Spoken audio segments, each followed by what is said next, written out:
A special thank you to each of our subscribers who make this channel possible. Here's today's story. In a significant escalation of the ongoing conflict, Israeli Prime Minister Benjamin Netanyahu's office announced early Friday that the Security Cabinet has approved a controversial plan aimed at taking control of Gaza City. This decision comes as Israel continues its 22-month military campaign against Hamas, which has already resulted in the deaths of over 60,000 Palestinians and the displacement of a vast majority of the population, leading the territory towards a critical humanitarian crisis. The announcement followed a late-night meeting of top officials, despite growing international pressure to halt hostilities and protests within Israel, where many citizens expressed deep concern for the hostages still held by Hamas. The Israeli military's offensive has already devastated Gaza, destroying large swathes of the territory and pushing its inhabitants to the brink of famine. Netanyahu had previously hinted at more extensive plans during an interview with Fox News, suggesting that Israel intends to take complete control of Gaza to ensure its security and eliminate Hamas. However, the Security Cabinet's final decision appears to be more measured, potentially aimed at compelling Hamas to agree to a ceasefire on Israel's terms. This cautious approach may also reflect concerns from military leadership regarding the safety of approximately 20 hostages believed to be alive and the strain on Israeli defense forces after nearly 2 years of conflict. The military statement indicated that preparations are underway to take control of Gaza City while simultaneously providing humanitarian aid to civilians outside combat zones. Gaza City remains one of the few locations not yet designated as an Israeli buffer zone, and a significant ground operation could lead to further displacements of the population and hinder efforts to deliver much-needed food and medical supplies. As the situation escalates, Palestinians brace for more suffering. Reports indicate that at least 42 individuals were killed in Israeli airstrikes and shootings on Thursday alone, underlining the dire circumstances facing those still within Gaza. Mesa al-Hila, a resident of a displacement camp, lamented the destruction, stating, "There is nothing left to occupy.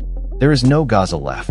Netanyahu's comments during the Fox News interview suggested a long-term vision for Gaza, asserting that Israel does not intend to maintain control indefinitely, but rather seeks to establish a security perimeter.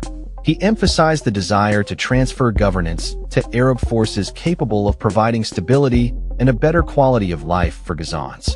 However, dissenting voices within Israel expressed skepticism regarding Netanyahu's motives, with critics alleging that he is prolonging the conflict to appease far-right coalition partners who advocate for more aggressive military actions and the displacement of Gaza's population. The toll of the conflict remains staggering, with over 61,000 Palestinian casualties reported by Gaza's health ministry, a figure that has drawn scrutiny and debate regarding its accuracy.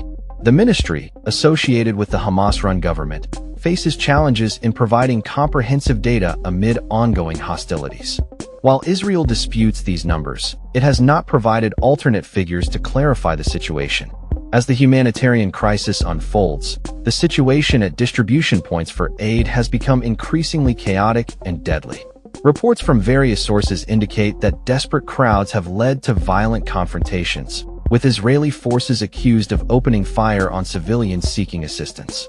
Doctors Without Borders has condemned the disorganized aid distribution as orchestrated killing, highlighting the severe injuries sustained by individuals attempting to access food and medical supplies.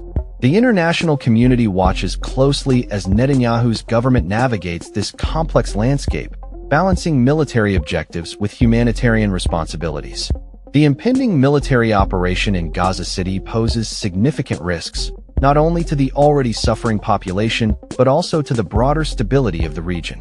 With protests escalating within Israel demanding a resolution to the conflict and the safe return of hostages, the coming days will be critical in shaping the future of Gaza and Israeli-Palestinian relations. The world waits to see how this bold move will unfold and what it means for the millions affected by this prolonged conflict. That's all for this story. We upload videos every day covering many different subjects, so hit that subscribe button to stay informed. Thanks for watching.